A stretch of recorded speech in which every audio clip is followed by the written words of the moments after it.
یہاں سے اب آخری گروپ شروع ہو رہا ہے. آخری منزل تو سورہ قاف سے شروع ہوئی تھی. چھٹا گروپ مکی اور مدنی صورتوں کا یہاں ختم ہو گیا. 7 صورتیں حسین ترین صورتیں قرآن کی.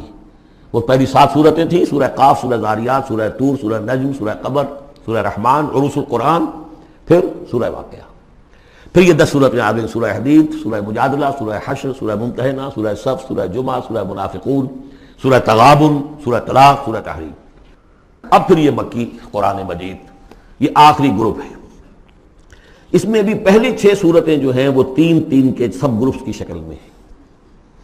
سورہ ملک بڑی، جیسے سورہ قاف وہاں تھی اسی مقام پر یہاں سورہ ملک ہے. بہت جامع اس کی تاثیر، اور یہ بہت حضور کو عزیز تھی. آپ کی یہ معمولات میں سے تھا، رات کو سوتے ہوئے آپ سورہ ملک پڑھا کرتے تھے اور اس کی آپ نے تلقین کی ہے. بسم اللہ الرحمن الرحیم. تبارک الذی بیدہ الملک وہو علی کل شیء قدیر. بڑی بابرکت ہے وہ ہستی جس کے ہاتھ میں ہے بادشاہی، راج اس کا ہے. یہ ہے دین کا سیاسی پہلو. پوری کائنات پر اس کا راج چل رہا ہے. دنیا میں بغاوت ہے. کیوں ہے؟ وہ اپنے ایمان کے دعوے داروں کا امتحان لینا چاہتا ہے بس. ورنہ سورج، چاند، گیلیکسیز، پوری کائنات اور خود ہمارے جسم کا ایک ایک ذرہ اس کے قانون کا پابند ہے، تابع ہے. ہمارا جسم ہمارے اختیار میں کہاں ہے؟ میں تنگ آ جاتا ہوں، 2 دن ہوتے ہیں یہاں سے تو طبیعت خراب ہو جاتی ہے، جب تک کہ میں وقت لگتا ہے کینچی لے کر بیٹھتا ہوں. اگر میں چاہوں کہ یہاں بال نہ آئے، میرا جسم ہے، میرا تو اختیار نہیں، وہ تو آئیں گے.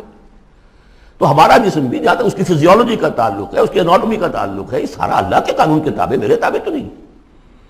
میں چاہوں میرا دل ذرا رک جائے، جب چاہوں میں اس کو سٹارٹ کر دوں تو یہ تو نہیں ہوگا.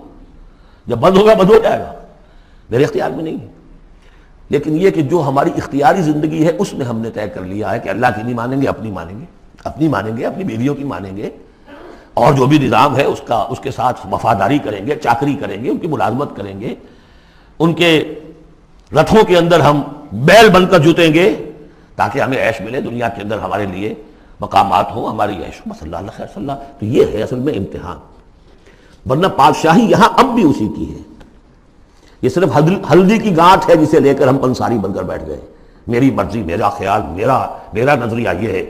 اور ہمارے نزدیک جو ہے طریقتکم المثلی، ہمارے جو کلچر ہے، مثالی نظام جو ہم نے بنایا ہے، ہمیں اس کی حفاظت کرنی ہے. تبارک الذی بیدہ الملک وہو علی کل شیء قدیر. وہ ہر چیز پر قادر ہے. الذی خلق الموت والحیات لیبلوکم ایکم احسن عملا.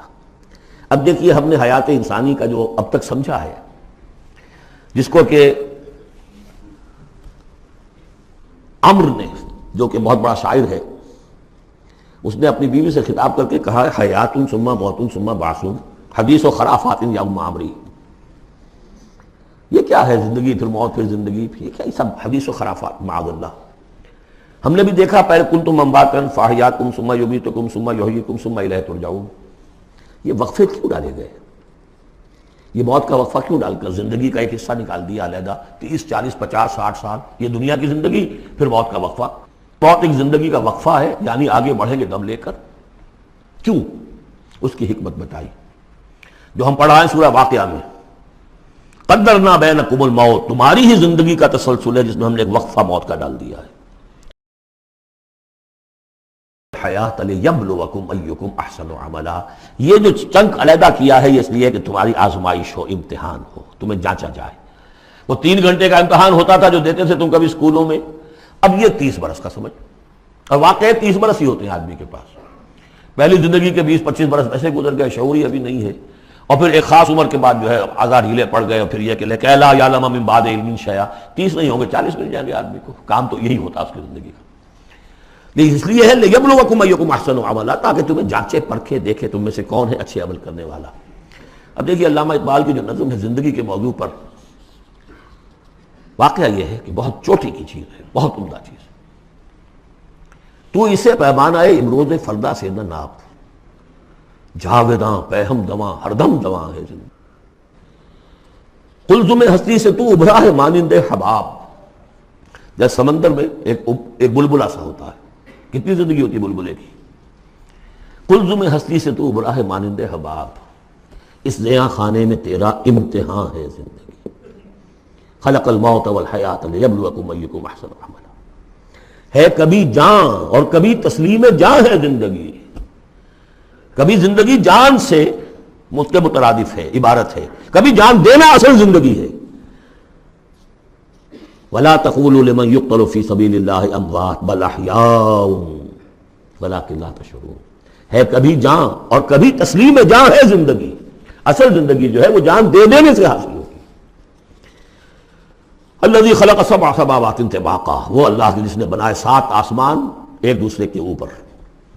آیات متشابہات میں سے ما تری فی خلق الرحمن من تفاوت، تم نہیں دیکھ پاؤ گے اللہ کی تخلیق میں کہیں کوئی فرق. اتنا محکم نظام ہے، اتنا محکم نظام.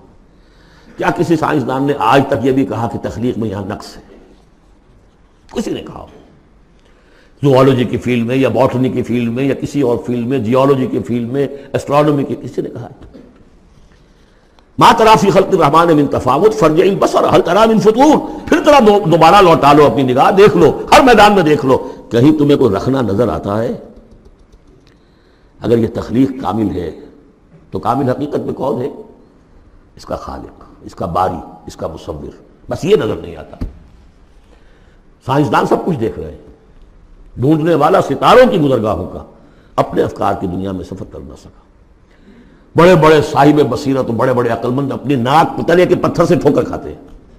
دیکھ رہے ہیں ٹیلیسکوپ سے ٹھوکر کھا رہے ہیں وہاں جو سامنے پتھر پڑا ہوا ہے اسے. یہ ہو رہا ہے آج ہمارے ساتھ. سپر جیل کا بسرا کر رہے ہیں، پھر لوٹاؤ ذرا اپنی نگاہ کو 2 مرتبہ اور. ینقلب الیک البصر خاسئا وہو حسیر. تمہاری نگاہ تھک ہار کر لوٹ آئے گی، تمہیں ہماری تخلیق میں کہیں کوئی رکھنا، کوئی دراڑ نظر نہیں آئے گی. وَلَقَدْ زَيَّنَّا السَّمَاءَ الدُّنْيَا بِمَصَابِيحَ وَجَعَلْنَاهَا رُجُومًا لِلشَّيَاطِينَ وَأَعْتَدْنَا لَهُمْ عَذَابَ السَّعِيرِ. اور ہم نے سب سے قریبی آسمان کو سجا دیا ہے چراغوں سے، یعنی زمین سے جو قریب ترین آسمان ہے، پہلا آسمان. اور ان چراغوں کو ہم نے بنا دیا ہے رجومًا للشیاطین. شیاطین جن جو ہیں وہ جو کوشش کرتے ہیں اس سے باہر نکل کر، اور وہ چاہتے ہیں کہ کچھ خبریں جو ہیں وہ فرشتوں سے چرا کر لے آئیں، تو ان کو کھدیڑنے کے لیے، ان کو اوپر سنگ باری کے لیے ہم نے یہ میزائلز رکھے ہوئے ہیں. وَأَعْتَدْنَا لَهُمْ عَذَابَ السَّعِيرِ، اور ان کے لیے ہم نے تیار کر رکھا ہے جلا دینے والا عذاب. وَلِلَّذِينَ كَفَرُوا بِرَبِّهِمْ، اور جو لوگ اللہ کا، اپنے رب کا کفر کریں، چاہے وہ انسان ہو چاہے جنات ہوں، ان کے لیے ہے عذاب جہنم، جہنم کا عذاب. وَبِئْسَ الْمَصِيرُ، اور وہ بہت ہی برا ٹھکانہ ہے. اذا القوا فیہا سمعوا لہا شہیقا وہی تفور، جب وہ اس میں جھونکے جائیں گے تو سنیں گے کہ وہ دھاڑ رہی ہوگی، اچھل کود رہی ہوگی، اس کا جوش و خروش ہوگا. جو سورہ قاف میں ہم نے پڑھا تھا کہ ہم اس سے پوچھیں گے حل امتلأت وتقول حل من مزید، وہ اور چاہے گی. جیسے کوئی بھوکا بھیڑیا ہو یا بھوکا شیر ہو اور اس کے آگے کوئی شکار ڈالا جائے تو جس طریقے سے وہ اس پر غرا کر آئے گا. تکاد تمیز من الغیظ، قریب ہوگا کہ وہ اپنے غصے سے پھٹ جائے. کلما القی فیہا فوج، جب کبھی بھی اس میں ایک فوج ڈالی جائے گی، یعنی یہ کہ ایک قوم کے بعد دوسری، دوسری کے بعد تیسری، وہ تو ہو رہا ہے.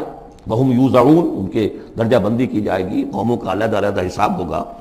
سألہم خزنتہا، تو جو جہنم کے داروغہ ہیں وہ ان سے کہیں گے الم یاتکم نذیر، کیا آپ کے پاس کوئی خبردار کرنے والے نہیں آیا؟ قالوا بلا، وہ کہیں گے آیا تھا، کیوں نہیں؟ قد جاءنا نذیر، ہمارے پاس خبردار کرنے والا آیا. فکذبنا، ہم نے انہیں جھٹلا دیا تھا. وقلنا ما نزل اللہ من شیء، اور ہم نے کہا کوئی شے نہیں اتاری اللہ نے، یہ تم خام خواہ کہہ رہے ہو کہ تم پر کوئی قرآن اترا ہے یا تورات اتری ہے. ان انتم الا فی ضلال کبیر، ہم نے اسے بھی بڑھ کر کہا کہ تم تو خود کسی گمراہی میں ہو، کھلی گمراہی میں مبتلا ہو گئے ہو، تمہیں کوئی آسیب آ گیا ہے یا کچھ اور ہو گیا ہے. وقالوا لو كنا نسمع او نعقل، اور انہوں نے کہا یا وہ کہیں گے کہ اگر ہم سنتے اور سوچتے، غور کرتے، عقل سے کام لیتے، ما كنا فی اصحاب السعیر، تو ہم نہ ہوتے اس جہنم والوں میں سے. فاعترفوا بذنبهم، پس انہوں نے اپنے اصل گناہ کا اعتراف کر لیا. یہ بہت اہم مقام ہے. اصل گناہ کیا تھا کہ ہم نے ان کی بات سنی نہیں، سنی تو انسنی کر دی، اس پر غور نہیں کیا. اس لیے کہ ہم یہ آج پڑھ چکے ہیں ان السمع والبصر والفؤاد کل اولئک کان عنہ مسئولا. اللہ نے تمہیں یہ فیکلٹیز دی ہیں تو اس لیے کہ استعمال کرو. ہم نے بند کر کے رکھ چھوڑی. ہماری ریت ہے، ہماری آباء و اجداد کی رسمیں ہیں، ہماری برادری کے یہ رواج ہیں، ہم اتنے عرصے سے ایک جماعت میں ہیں، اس جماعت کا یہ چلن ہے، جو بھی ہے، اس فرقے میں ہے، اس فرقے کا یہ معاملہ ہے. یہ ساری چیزیں جو ہے کہ نہ سوچنا، نہ غور کرنا، نہ سننا. فاعترفوا بذنبہم، اصل گناہ یہ ہے ان کا، فسوقا لاصحاب السعیر، تو اب دفع ہو جائیں یہ، دھکارے جائیں یہ لوگ کہ جو جہنمی ہیں۔ اس کے برعکس ان الذین یخشون ربہم بالغیب، وہ لوگ کہ جو اپنے رب سے ڈرتے رہے غیب میں، لہم مغفرۃ واجر کبیر، ان کے لیے مغفرت بھی ہے اور بہت بڑا اجر بھی ہے۔ واسروا قولکم او اجہروا بہ، اور دیکھو چاہے تم اپنے قول کو چھپا کر بیان کرو یا بلند آوازی سے بیان کرو، انہ علیم بذات الصدور، وہ تو اس سے بھی واقف ہے جو تمہارے سینوں کے اندر مضمر ہے اور پنہاں ہے۔ الا یعلم من خلق، بڑی اہم آیت ہے یہ وہ حصے ہیں قرآن کے یہ کہ جن کو اس طریقے سے ازبر ہونا چاہیے اگر بات کرنا چاہتے ہیں آپ دین کی وہ خدمت کرنا چاہتے ہیں۔ کیا وہی نہ جانے گا جس نے پیدا کیا؟ ایک ایسی بات ہے کہ جس کا کوئی انکار کر ہی نہیں سکتا۔ گھڑی بنانے والے کو تو معلوم ہے میں نے اس میں کیا کیا پرزے رکھے ہوئے ہیں، مجھے نہیں معلوم، میں اس کا استعمال تو کر رہا ہوں، مجھے بتا دیا یہ بٹن دبا دیں یہ آن ہو جائے گا، لیکن یہ کہ جس نے بنایا ہے کیا اس سے چھپی ہوئی کوئی چیز ہے؟ الا یعلم من خلق وهو اللطیف الخبیر، اور وہ تو بہت باریک بین ہے، ہر شے کی خبر رکھتا ہے۔ هو الذی جعل لکم الارض ذلولا، اسی نے تمہارے لیے زمین کو بنا دیا ہے پست، تابع حکم، تمہارے قدموں میں بچھی ہوئی ہے غریب، جتنا چاہتے ہو اس کو تو رونگتے ہو، پامال کرتے ہو۔ فمشوا فی مناکبہا، چلو پھرو اس کے کندھوں کے مابین، گویا کہ یہ بھی کوئی بہت بڑا ہاتھی ہو، اس کے کندھوں کے مابین اتنی جگہ ہے، چل پھر رہے ہیں، جیسے چونٹی کسی ہاتھی کے کندھوں کے درمیان چل رہی ہو تو وہ تو سمجھتی ہوگی کہ فٹ بال کا میچ کھیلنے کی جگہ مجھے مل گئی ہے۔ تو یہی حال ہمارا ہے، ہم جسے بہت وسیع سمجھتے ہیں کیا وہ کچھ بھی نہیں۔ فمشوا فی مناکبہا وکلوا من رزقہ، اور اسی کے رزق میں سے کھاؤ پیو، اسی زمین میں سے تمہارا رزق بھی برآمد ہو جائے گا، وإلیہ النشور، یہ یاد رکھو کہ پھر اللہ ہی کی طرف اٹھ جانا ہے، جی اٹھنا ہے۔ آمنتم من فی السماء ان یخسف بکم الارض فاذا ہی تمور، کیا تمہیں کوئی خوف نہیں رہا؟ بالکل تم نچنت ہو گئے ہو اس آسمان والے سے جو آسمان میں ہے کہ وہ کہیں تمہیں زمین میں خسف نہ کر دے، دھسا نہ دے، فاذا ہی تمور، جبکہ وہ لرزے، زلزلہ آئے، شق ہو جائے اور تم چلے جاؤ۔ ام امنتم من فی السماء ان یرسل علیکم حاصبا، کیا تمہیں کوئی ڈر نہیں رہا کہ اللہ تعالیٰ جو ہے وہ آسمان والا تم پر بھیج دے کوئی ایسا جھکڑ تیز آندھی جس میں پتھر چلے آ رہے جو بلٹس کا کام کرے اور میزائلز کا کام کرے؟ فَسَتَعْلَمُونَ كَيْفَ نَذِيرٌ، پھر تمہیں معلوم ہو جائے گا کہ میرا خبردار کرنا کیسا تھا، کیا اس کا نتیجہ تھا۔ وَلَقَدْ كَذَّبَ الَّذِينَ مِن قَبْلِهِمْ، اور یقیناً جو ان سے پہلے تھے انہوں نے بھی جھٹلایا تھا۔ فَكَيْفَ كَانَ نَكِيرٌ، تو کیسا ہوا میرا ان کو پکڑنا اور میرا عذاب۔ أَوَلَمْ يَرَوْا إِلَى الطَّيْرِ فَوْقَهُمْ، کیا یہ دیکھتے نہیں پرندوں کو جو ان کے اوپر ہیں؟ صَافَّاتٍ وَيَقْبِضْنَ، کبھی انہوں نے اپنے پر پھیلائے ہوتے ہیں، کبھی ان کو سکیڑ لیتے ہیں۔ مَا يُمْسِكُهُنَّ إِلَّا الرَّحْمَنُ، نہیں روکے ہوئے انہیں اس فضا کے اندر مگر رحمان۔ انہ بکل شیء بصیر، یقیناً وہ ہر چیز کو دیکھ رہا ہے۔ یعنی جو قانون طبیعی ہے جس کے تحت وہ چل رہا ہے وہ تو اللہ کا بنایا ہوا ہے۔ امن ھذا الذی ھو جند لکم ینصرکم من دون الرحمن، بھلا وہ کون ہے جو تمہارا لشکر بن جائے اور تمہاری مدد کرے رحمان کے مقابلے میں؟ ان الکافرون الا فی غرور، نہیں ہے یہ کافر مگر دھوکے میں آ گئے، بہکاوے میں آ گئے۔ امن ھذا الذی یرزقکم من امسک رزقہ، پھر بھلا کون ہے وہ جو تمہیں رزق دے سکے اگر اللہ اپنے رزق کے خزانوں کو روک لے؟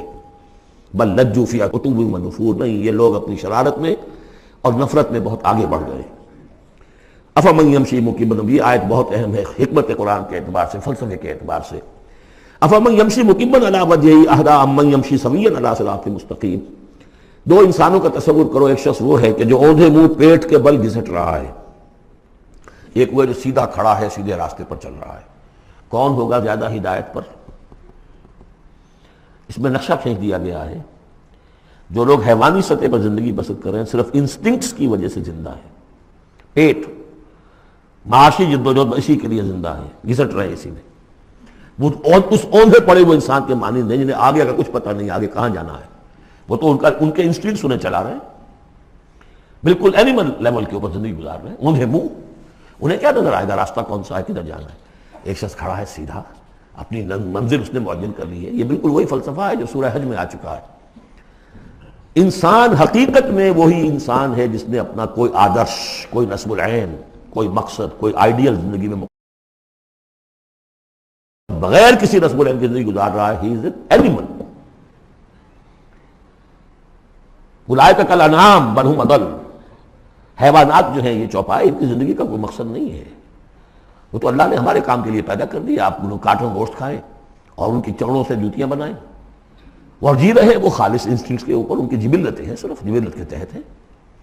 انسان صرف حیوان نہیں ہے، اس میں کچھ اور ہے اور اس کے لیے کوئی آئیڈیل، ضعف الطالب والمطلوب. جتنا اونچا آئیڈیل ہوگا اتنا ہی اونچا انسان جائے گا، لیکن جس کا کوئی سرے سے آئیڈیل نہیں وہ نرا حیوان ہے. آخر چوپائے بھی تو اسی طرح چلتے ہیں نا. افمن یمشی مکبا علی وجہہ اہدی امن یمشی سویا علی صراط مستقیم. سیدھا راستہ اور اس کی منزل معین ہے، مجھے ادھر جانا ہے. دنیا میں ہماری منزل اقامت دین، حقیقت میں زندگی کی منزل آخرت، رضائے الہی کا حصول. قل هو الذی انشأکم وجعل لکم السمع والابصار والافئدہ. کہہ دیجئے وہی ہے جس نے تمہیں انشاء اٹھانا، تمہیں بنایا بڑھایا. وجعل لکم السمع والابصار والافئدہ، تمہیں کان دیے، آنکھیں دی اور دل دیے یا عقل دی. عام طور پر قرآن میں سمع پہلے کیوں آتا ہے اور بصار بعد میں کیوں آتا ہے؟ انسانی علم کا جب آپ جائزہ لیں گے تو اس میں پہلا حصہ ہوتا ہے جو پہلی نسلوں نے علم حاصل کیا ہوا ہے اس کو آپ اخذ کرتے ہیں اپنی سماعت سے. آپ سنتے ہیں، کلاس میں لیکچر ہو رہا ہے، پروفیسر لیکچر دے رہا ہے، جو کچھ ہوا ہے پہلے وہ آپ نے پچھلی نسلوں کا جو بھی ذخیرہ معلومات ہے وہ جمع کیا. اب آپ نے آبزرو کیا، کچھ اور معلومات حاصل کی، کچھ نئی حقیقتیں آپ پر منکشف ہوئیں اور پھر آپ نے اس کو جوڑا، ایک قدم آگے گئے. ان السمع والبصر والفؤاد کل اولئک کان عنہ مسئولا قلیلا ما تشکرون. بہت کم ہی شکر ہے جو تم کرتے ہو.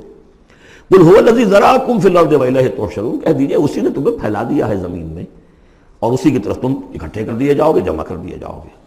وَيَقُولُونَ مَتَىٰ هَٰذَا الْوَعْدُ إِن كُنتُمْ صَادِقِينَ. وہ کہتے ہیں کب ہوگا یہ وعدہ، کب پورا ہوگا، اگر تم سچے ہو تو بتاؤ. قُلْ إِنَّمَا الْعِلْمُ عِندَ اللَّهِ. کہہ دیجئے کہ اس کا علم اللہ کے پاس ہے. آخرت کب آئے گی؟ وَاللَّهُ عِندَهُ عِلْمُ السَّاعَةِ. اللہ ہی کے پاس اس کا علم ہے. وَإِنَّمَا أَنَا نَذِيرٌ مُّبِينٌ. اور میں تو بس صرف ایک واضح اور صاف صاف ڈرا دینے والا ہوں، اس کے سوا میری ذمہ داری کوئی نہیں. فَلَمَّا رَأَوْهُ زُلْفَةً. پھر جب وہ دیکھیں گے اس کو، قریب آ گئی. سیئت وجوہ الذین کفروا. تو ان کے چہروں کے حلیے بگڑ جائیں گے، برے ہو جائیں گے ان کے چہرے، ان کافروں کے. وقیل ھذا الذی کنتم بہ تدعون. اور کہا جائے گا یہ ہے وہ جس کو تم مطالبہ کرتے تھے کہ لاؤ اور لے آؤ جلدی سے. قل ارأیتم ان اہلکنی اللہ ومن معی او رحمنا فمن یجیر الکافرین من عذاب الیم. اے نبی ان سے کہیے دیکھو اگر مجھے میرا اللہ ہلاک کر دے یا اور جو میرے ساتھ ہیں ان سب کو بھی ہلاک کر دے، یا اللہ تعالی ہم پر رحم فرمائے، سوال یہ ہے کہ تمہیں کون بچائے گا، کافروں کو کون بچائے گا عذاب علیم سے؟ ہمارا جو بھی ہو ہم ناکام رہ جائیں، تمہارے نزدیک ناکام ہو گئے، ہمارے نزدیک تو کوئی ناکامی ہے ہی نہیں. حل تربصون بنا الا احدی الحسنیین. دو اعلیٰ صورتیں ہیں، ان میں سے تیسری کوئی صورت ہے ہی نہیں. یا ہمارا رب ہمیں سب کو جام شہادت نوش کروا دے، کامیابی سب سے بڑی کامیابی تو یہی ہے. اور کامیاب ہو کر اگر واپس آ گئے تو تم بھی کہو گے کہ کامیاب ہے. لیکن تم سوچو کہ کافروں کو کون بچائے گا دردناک عذاب سے. قل هو الرحمن آمنا به. کہہ دیجئے وہ رحمان ہے، اس پر ہم تو ایمان لا چکے ہیں. وعلیہ توکلنا. اور اسی پر ہمارا توکل. نوٹ کر لیجیے یہ صورتیں جو ہے بالکل ابتدائی زمانے کی صورتیں ہیں. ابھی سمجھیے کہ یہ ابتدائی رد و قضا ہے جس کی آخری شکلیں وہ ہیں جو سورہ انعام اور سورہ اعراف اور سورہ یونس اور سورہ ہود میں ہم دیکھا ہے. فَسَتَعْلَمُونَ مَنْ هُوَ فِي ضَلَالٍ مُبِينٍ. تو عنقریب تمہیں معلوم ہو جائے گا کہ کھلی گمراہی میں کون تھا، ہم تھے یا تم تھے. قُلْ أَرَأَيْتُمْ إِنْ أَصْبَحَ مَاؤُكُمْ غَوْرًا. ذرا ایک بات پر اور غور کرو، اگر تمہارا یہ پانی جو زمین کا ہے وہ نیچے اتر جائے، کبھی کبھی ایک دم بہت جو ہے ایک الارم ہو جاتا ہے کہ پانی کی سطح نیچے جا رہی ہے، بارشیں کم ہوئی ہیں، پانی کی سطح نیچے جا رہی ہے. کہاں سے لائیں گے پانی؟ وہ تو پھر بھی ابھی ایک حد تک ہی نیچے جاتی ہے، یہ پانی اور نیچے چلا جائے. فَمَنْ يَأْتِيكُم مِّن مَّاءٍ مَّعِينٍ. کون ہے وہ جو لائے گا تمہارے پاس وہ پانی، صاف نتھرا ہوا پانی؟